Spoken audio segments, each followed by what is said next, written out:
Hi guys, welcome back. Happy Sunday. It's Erica coming to you from vetrafitness.com in New York City. I'm in the middle of a beautiful weekend jog here, and I wanted to stop and film a wide leg forward fold for you. So this is the stretch that I really love to do in the middle of running or after a workout or obviously in a yoga class. So let's get started. Come to your space, mat or floor, anywhere you can.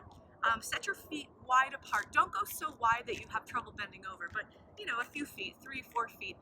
Make sure your feet are parallel. Sometimes you'll hear teachers say that you should turn your toes in and your heels out. That's really just to make sure that you keep your legs, the muscles in your legs engaged. So if you know how to do that, if you know how to kind of squeeze your feet together so that you can activate your inner thighs and your glutes, then there's not really as much of a need to turn the toes in and the heels out. So go ahead and parallel your feet. Make sure you're really rooting down through the arches of the feet, right? So you don't want to lean too far forward into your toes or too far back into your heels. Legs should be straight, but try not to lock out your knees, right? So have a little bit of a bend in your knees. It can be a pretty deep bend if you're feeling really tight in the hamstrings. Take your hands to your hips, really more as a way to scoop the tailbone under and pull in your low belly, right? So that'll stabilize your low back and flatten and straighten out your spine. So you want to keep your back as flat as possible when you go to fold forward.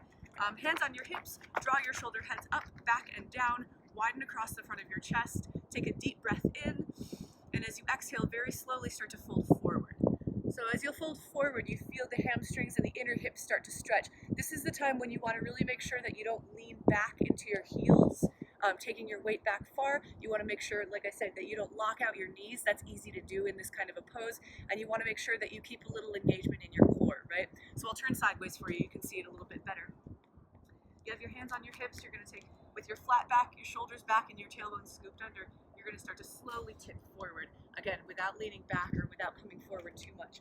You should be able to lift your heels because your weight should be in the centers of your feet or even a little bit closer to the balls of the feet, right? When you come down to the extent of your forward fold, you can keep your hands on your hips and kind of roll your shoulders back to keep space in your neck, or you can take your hands down to the ground. I really like to do this because once your hands come down to the ground, then you can start to walk them back in between your feet, taking the top of your head closer to the floor, like this.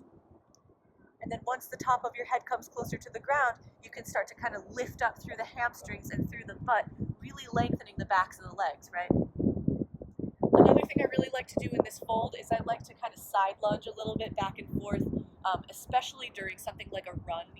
The running and the walking is just the same sort of like forward motion in the legs. So it's really nice to take a second and stop and stretch out insides of the legs and hips and things like that. So be comfortable here. You can stay in this fold for really as long as you want. Just make sure, like I said, that you keep engagement in the legs and keep kind of squeezing your feet together, right? When you come up out of the fold, I came up too fast, sorry. When you come up out of the fold, take your hands to your hips, make sure your neck is long, make sure your shoulders are rolled back. Start to draw your rib cage in, engage your core, and flatten your back. So that'll lift you up a little bit out of the fold. You want to keep your core engagement, keep your leg muscles engaged, and then you're going to come out exactly the same way that you came in.